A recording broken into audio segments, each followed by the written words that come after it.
The calmer weather for the past few days has led to some calmer weather at night. But Kyle, things seem to be warming up. Yeah, so far the night really is kind of calm and nothing to speak of yet. However, we're really not discounting the fact that there's still that system to the west of us, and it could still give us a slight chance for some rain or possibly even some snow tonight if it gets cold enough.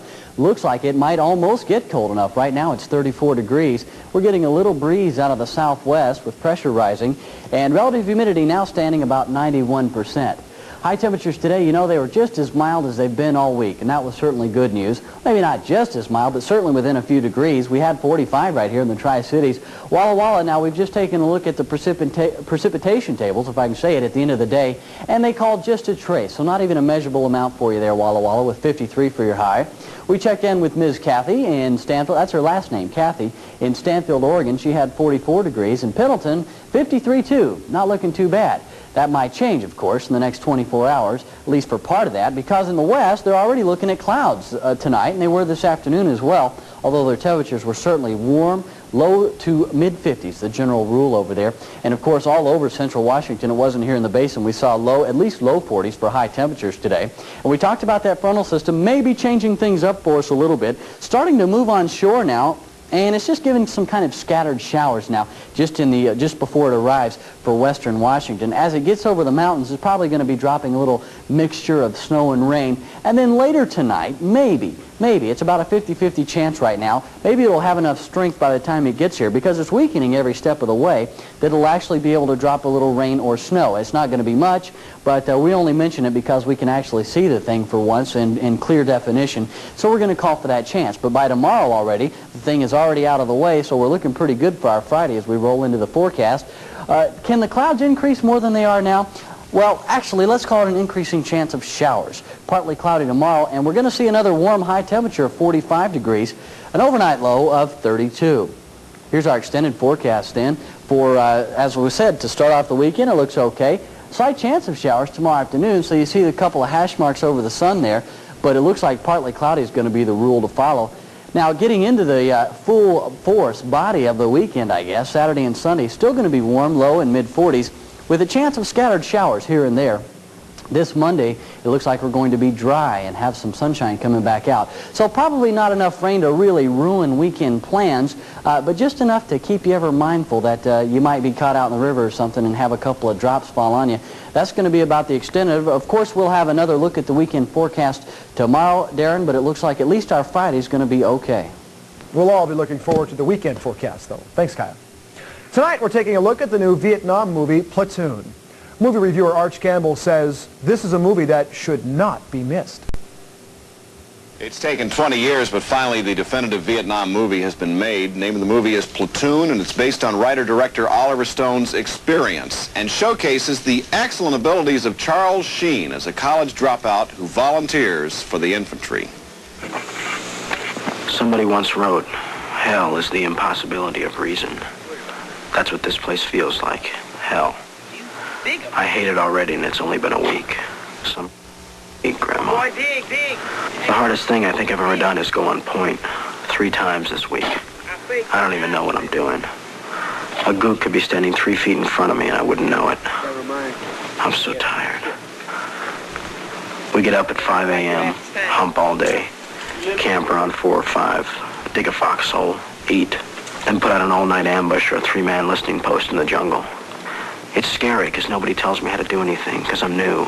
Nobody cares about the new guys. They don't even want to know your name. The unwritten rule is a new guy's life isn't worth as much because he hasn't put his time in yet. And they say if you're going to get killed in the Nam, it's better to get it in the first few weeks. The logic being, you don't suffer that much. If you're lucky, you get to stay in the perimeter at night, and then you pull a 3-hour guard shift. So maybe you sleep 3-4 hours a night, but you don't really sleep. Platoon is one of the most intense and moving stories since the Killing Fields. This is an incredible 2-hour journey through hell. Now, Platoon is slowly making its way into movies around the country.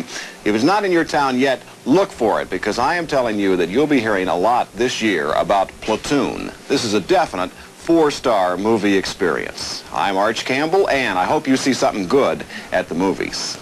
Now, last check, Platoon isn't in our area yet, but I'm expecting it could be soon with that kind of a rating. Well, the Jamaican Braves had a platoon of tough wrestlers tonight. I mentioned earlier they were only 2 matches away from the Big 9 title. As of right now, they're only 1 match away. We'll show you why coming up next in sports.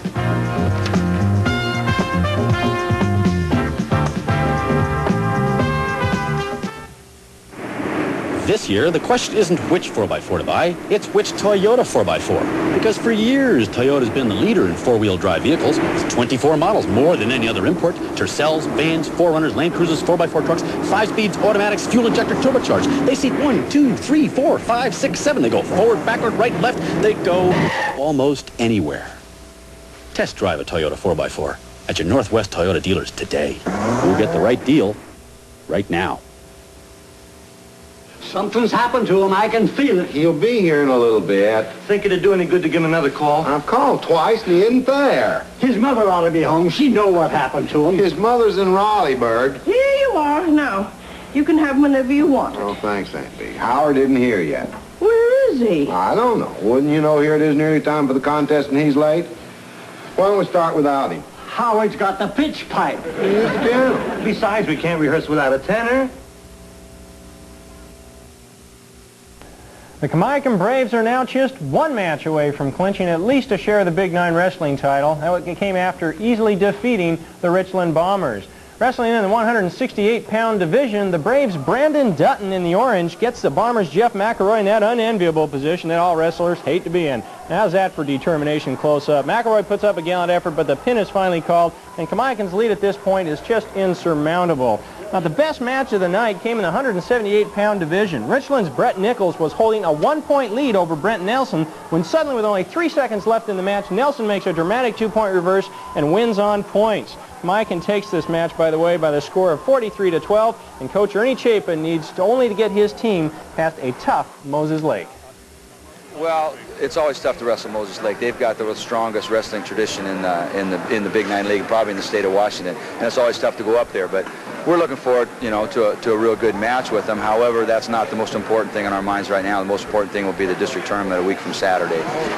In Pasco tonight, the Bulldogs met the Walla Walla Blue Devils, and the highlight of the match pitted the Bulldogs' Tim Hargraves versus Abel Perez in Walla Walla. That's 135 pounds. 2 of the best in the state in their weight class that was very close throughout. With Perez clinging onto a 1-point lead with time dwindling, Hargraves makes his move, but Perez controls and gets a 2-point near fall out of the deal. Perez won this match 7-4, but it's not likely that this will be the last time that these 2 wrestlers meet. Pasco would take the match by taking most of the rest of the contest, though. Pasco's Santos Galleros gets a reversal on Jeremy Jacobson en route to taking an 8-3 decision. Final team score of the match, Pasco 42, Walla Walla 14. In NBA action tonight, the Portland Trail Blazers' woes continue. They dropped a 120-114 decision to the Utah Jazz, and this loss moves the Blazers back to within 1.5 games of the Seattle Supersonics, who are playing some good basketball lately. Well, in the Pac-10 tonight, I'm afraid that if things keep going like they have been lately, all athletic teams from Seattle, Washington will be summarily banned from venturing into the greater Los Angeles areas. At least that's if Los Angeles has its way. After the Sonics embarrassed the Lakers yesterday, the Washington Huskies took it to the UCLA Bruins tonight. After entering the half tied at 38, the Huskies started to roll in the middle of the second half. This fast break bucket puts the Dogs up by 10 points. But a tough UCLA press keeps the game close. Christensen gets the steal, and he feeds up court to Reggie Miller. And all of a sudden, the Bruins have pulled to within 5 points. But after an Andy Russo timeout, the Huskies settle down. This pass right here into Paul Zeverbergen gives the Huskies a 7-point lead. Then they put the icing on the cake. This time they apply the pressure. Hill gets the ball and feeds to Kasner. The Huskies go on to win by the score of 95-87. By the way, Chris Velp finished the game with 20 points and now only needs 20 more points to break Bob Hubrig's career scoring record. One last word for you, Darren. It's bad news for the Cougars. They dropped one 66-37 tonight to the USC Trojans. Now, with Christian Velp, 20 points, does that put him in the all-time scoring list? All-time Husky scoring list. Bob Hubriggs has held that record for years and years, and he went on to be real famous in the pros. But it's going to be broken, I'm sure. They've got several games left, and the way Velp's been playing lately, he'll play 1 or 2 games. Barring any injury. Okay, thanks, Mike. You bet. Coming up next, there's a new beverage on the market. Stay with us.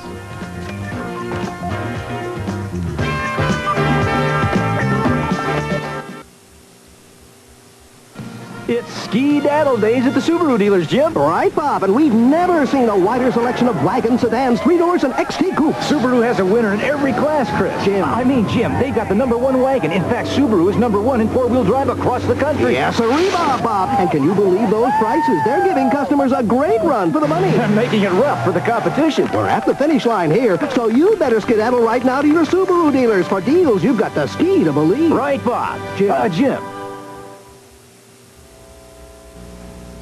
Hello, I'm George Vandeman, your host on It Is Written. Join us each week as we discover the health secrets of Heinz, making your marriage a success and probing holistic, healthful living. All this with the guidance of the Bible. Please join me each week as we present these and many other topics that touch our everyday lives on It Is Written. It Is Written, Sundays at 8.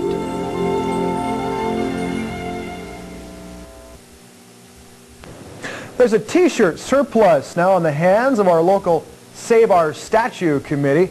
The committee had about 800 of these shirts made, but the purpose was to help raise money to restore the Statue of Liberty. Over 200 remain unsold tonight. Terry Brown, the chairman of the local effort, says the group is hoping to sell the leftover shirts or donate them.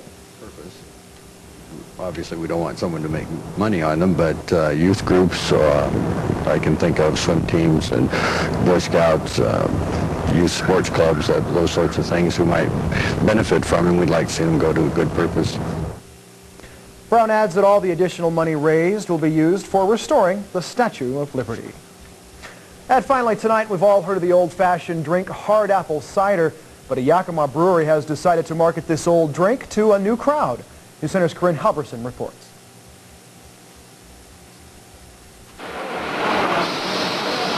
Yakima cider is finally in the works. Today, the first bottles were filled with fermented cider made from Washington apples, given a shot of carbonation, capped, and sent down the line.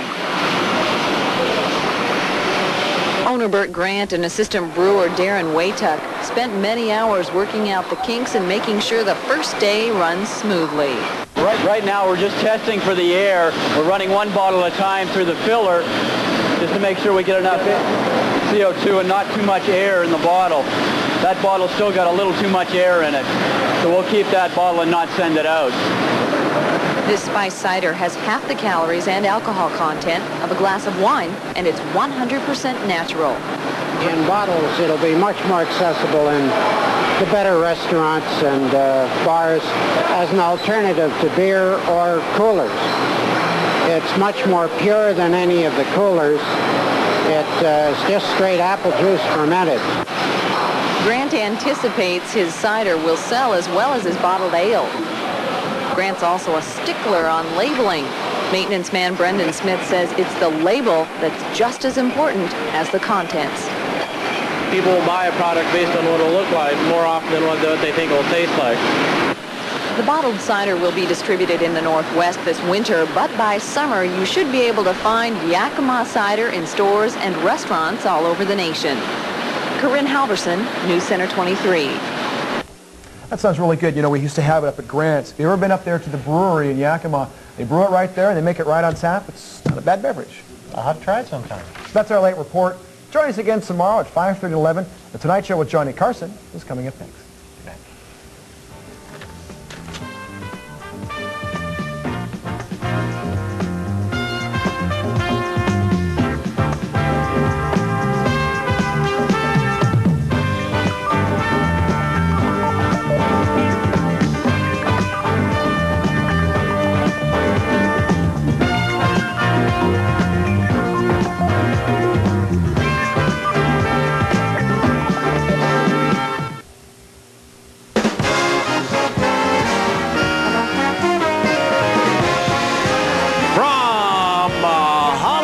The Tonight Show, starring Johnny Carson.